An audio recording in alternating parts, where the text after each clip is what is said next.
Tonight on KSL Outdoors. The Whitewater of Westwater Canyon and the Rangers who patrol it. So we'll get you guys out of here on your boat, and then we'll put you back on. I'm Adam Eakle, and this is KSL Outdoors.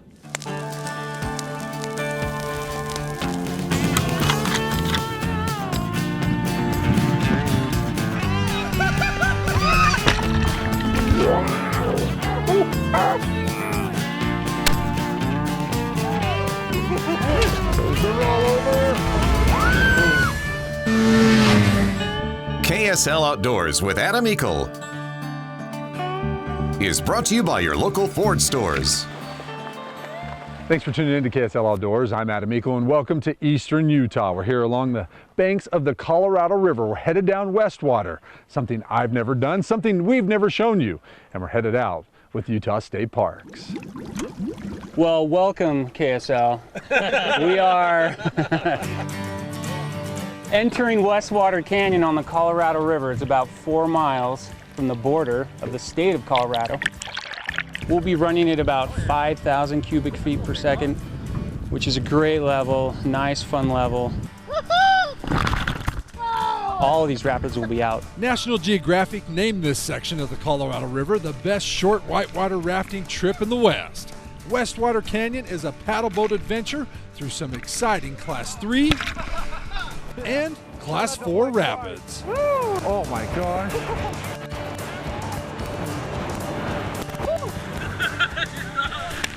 Once you come into this canyon, there's no getting out of it. There's no shores to pull off on, no beaches. Once you enter, you're tackling the rapids till it's all over with.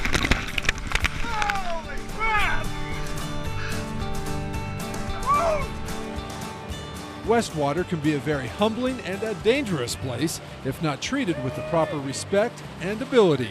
That's why the BLM, who manages this 17 miles of river, requires year-round limited permits for both private and commercial use.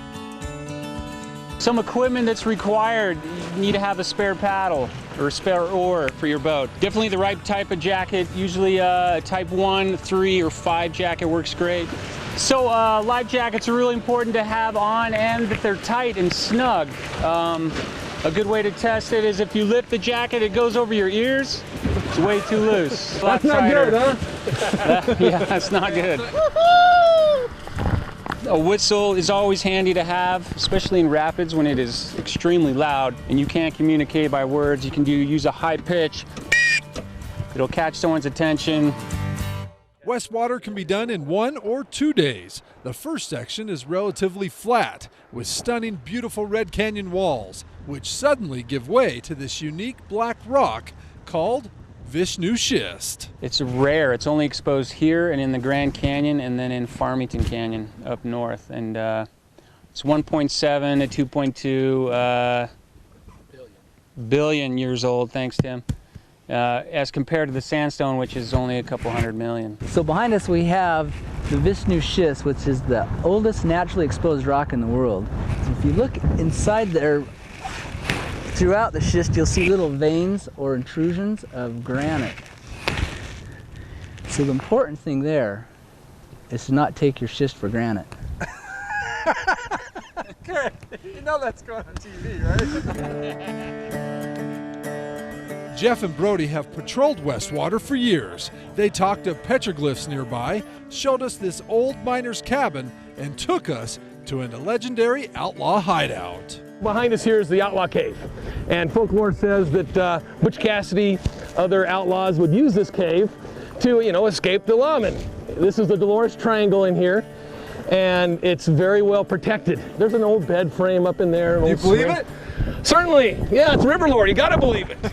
Legend and rumors abound with stories about the Outlaw Cave. Some believe 2 outlaw brothers robbed a nearby vernal bank and hid in the cave to escape the law. Others believe that it's an old mining claim. The legend, just like the river, continues to evolve.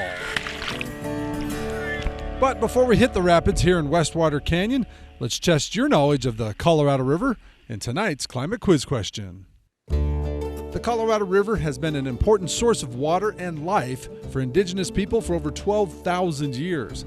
It has launched the business and adventure of modern river running, honed the political capabilities of the environmental movement through its battles against dams in the United States, and provided inspiration to noted American artists. Our climate quiz question tonight is, prior to 1921, what was the official name of the Colorado River? Now, once you know the answer, log on to our KSL Outdoors Facebook page, give us the correct answer, and while you're at it, give us a like. We'll then randomly select and announce a winner on our page the following week. The winner set to walk away with a Climate Static V sleeping pad. And our answer to last week's question, which was, before the town of Manaway was named, what was this small valley called? And here's the answer. Before Manaway became Manaway, the small valley was called numerous names. Little Valley, Flaxville, Geneva, Hunsaker Valley, Little Copenhagen, and Box Elder Valley are just some of the names that identify with this valley and town from the past. KSL Outdoors, powered by Ford, will be right back on the Colorado River. KSL Outdoors is also brought to you by Sportsman's Warehouse, Fish Tech Outfitters, Utah State Parks, Burt Brothers, Climate, Intermountain Wind and Solar, the Cabins at Bear River Lodge, Trax Power Sports Rentals, and Camp Chef.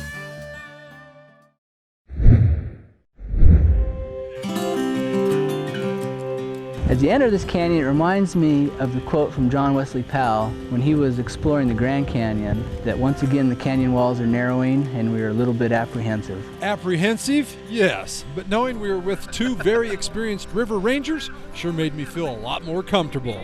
But neither of them are piloting my boat. Funnel Falls, baby. The man behind the oars is Eugene Swalberg, Public Information Officer for Utah State Parks.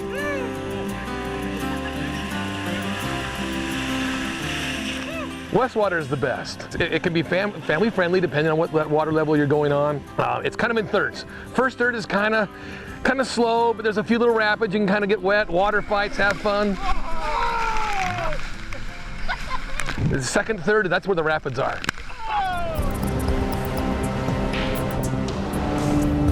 And there's none bigger on this section than the infamous Skull Rapid. So when we go down here, look to your right, and that's going to be Skull Hole. And then just downstream of it, look to your right again, and there's that big intrusion that Brody's talking about, and that's the Room of Doom. And the water just swirls in there. You can see a lot of drift, a lot of driftwood, and things that go in there don't tend to come out. Okay. Keep us out of there. Keep us out of there. All right. The Room of That wasn't Doom. a question, that was an order. That was an order. All right. I'm a little nervous, I won't lie. Right there? Yeah, look at that, look at that. Oh, stay away from that, stay away from that. Look at that, baby, look at that. Wow. That looks scary. Right in the middle of Skull Rapid is a huge wave. Hit that head on and you're almost sure to flip your boat.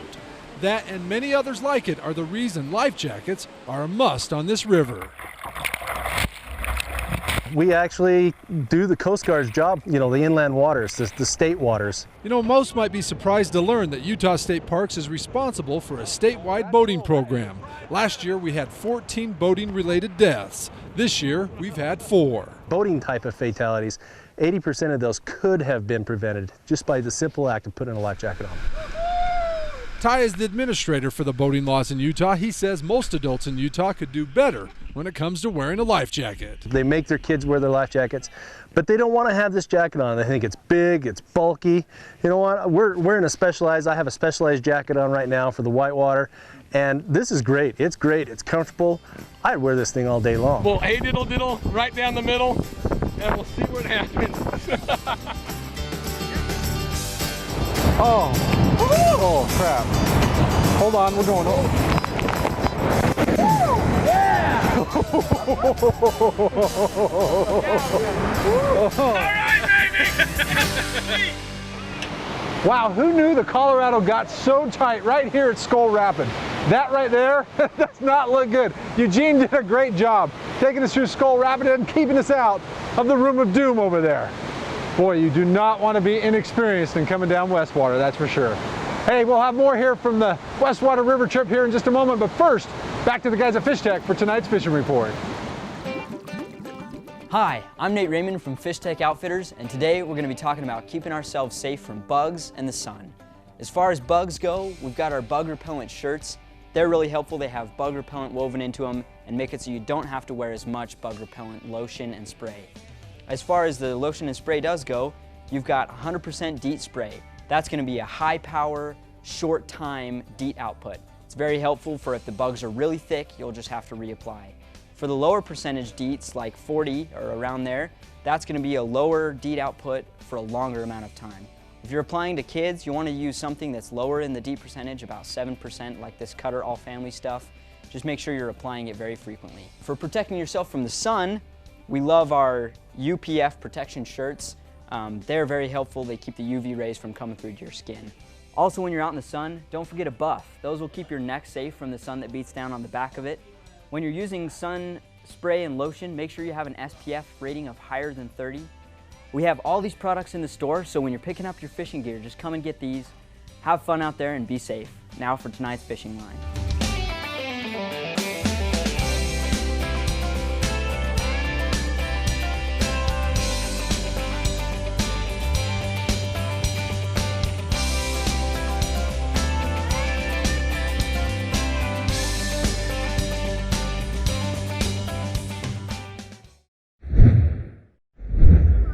All right, keep the thing on.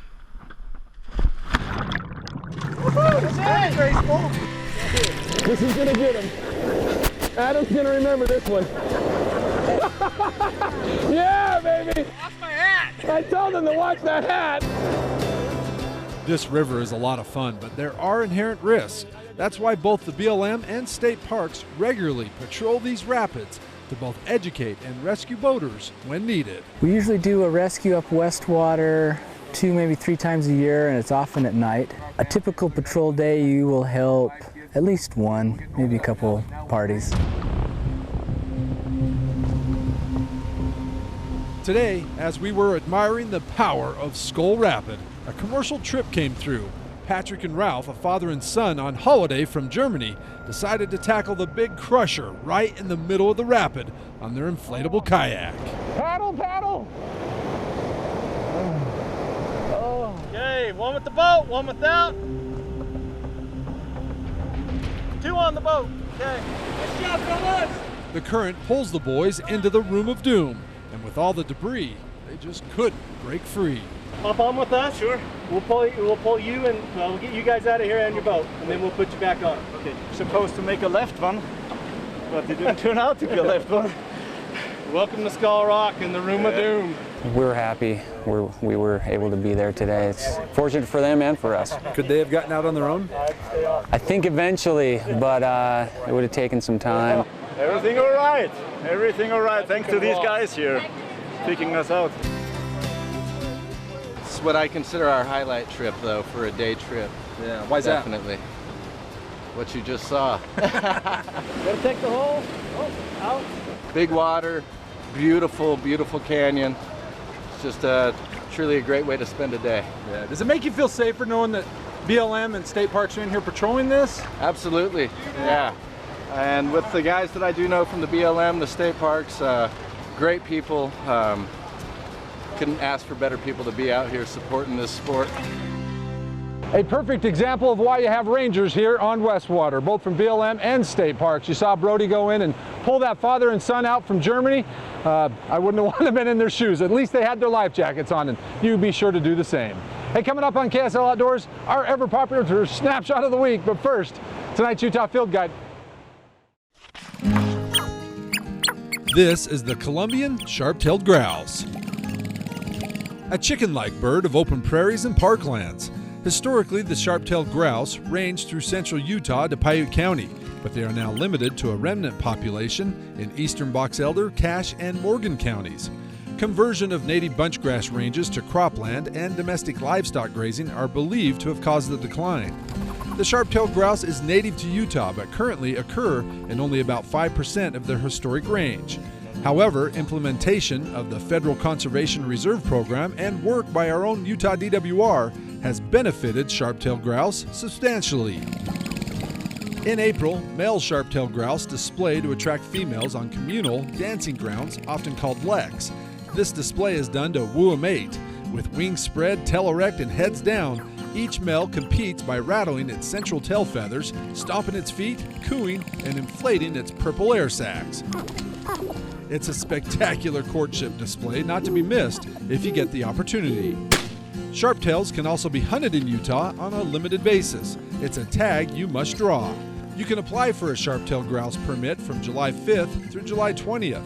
For more information on the sharptail grouse or any other critter found in Utah, check out our Utah Field Guide. You'll find it on the KSL Outdoors section at ksltv.com. Boy, like Eugene said, somebody on this trip is living right because we've got dark clouds to the north of us, partly cloudy skies above us. It's actually really nice right now on the river. Let's check that recreational forecast by turning it over to Kevin and the guys in the weather department.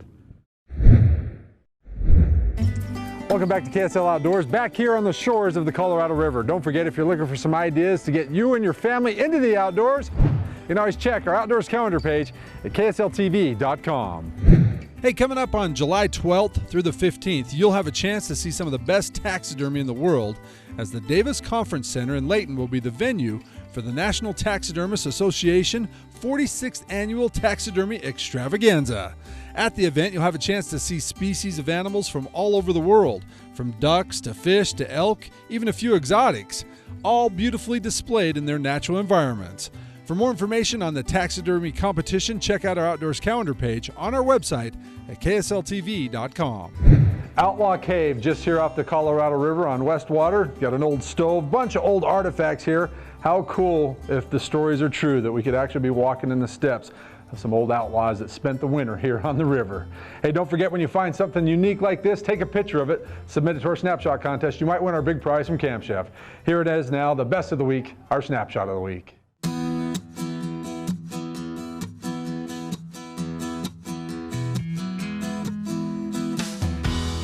We kick it off with a big fish in a small pond. 6-year-old Dax shows that you don't have to travel far to catch a big fish. His dad Chad had taken him and his little brother Cohen to Bartholomew Park in Springville. Dax's rod went off. Dad was able to grab it before the big rainbow drug it into the water, and Dax did the rest. A proud moment for Dad and a cool memory for Dax. Tyler decided it was time to get out of the high, muddy waters of Utah's rivers and make a trip to Maryland to visit some family and fish. 80 miles out on the ocean, Tyler found his fix, this 30-pound mahi-mahi that gave him a fun-filled 20-minute battle. Linda and her crew were fishing up at Matt Warner Reservoir. She says they had a good day, but it was what they saw on the way home that really made her day. These 5 bucks were holed up under a tree catching a break from the sun. Linda says the bucks barely moved as they backed up to take their mug shots. The bucks almost make Linda want to try hunting again. Jay and his best bud Scott were in Vernal for the Western Grand Trap Shoot. In between shooting, they found time to go wet a line. This day, they went to the gorge when Scott got a bite and the fish broke him off. About an hour later, Jay retrieved his buddy's lure in the mouth of this 32-inch, 15-pound lake trout. Jay says it's not the biggest mac to come out of the gorge, but it was a cool story for his first trip to Flaming Gorge. And finally, our winner tonight had to maintain a 4.0 average at school to go on his bear hunt. 13-year-old Talmadge Cook shot this massive bear up in Montana on a do-it-yourself public land hunt. Mom had told Talmadge that he had to maintain his grades to go on the hunt, and that's exactly what the kid did. A perfect 4.0. Dad says he's been hunting Montana for bears for years, and this is the biggest bear he's ever seen. That's a great bear, Talmadge, and an even better job with the grades that has now garnered you an A and a big prize for having our Snapshot of the Week. Remember, submit your pictures or video plus an explanation of your latest outdoor adventures online at ksltv.com. The winner each week wins the new Pro 60X 2-burner stove with 2 30,000 BTU burners and matchless ignition. Plus, the winner is also entered into our Ford Trucks quarterly Facebook giveaway for a Camp Chef pellet grill. From quality outdoor cooking stoves to barbecue boxes, Dutch ovens and cast iron, coolers, even a kitchen pantry. Do it all with Camp Chef, the way to cook outdoors. Well, guys, you trained me well because, well, look, Jared and I are the only ones that have life jackets on. That is a nice touch. But first time down Westwater, that was really fun. Well, thanks for inviting us. No, you're very welcome. It was a good time. Pretty. Oh, it's gorgeous. It's a gorgeous canyon. Yeah. And if people want to come and do this, Brody, I mean, who's a good option? Well, I would steer them to Utah Guides and Outfitters, UGO, that website. If you don't have the equipment or the ability, search out one of these outfitting companies. They're trained, they're ready, and they love running the canyon, and they'll treat you to a good time. And they'll always know they'll be safe because they got you guys backing them up, right?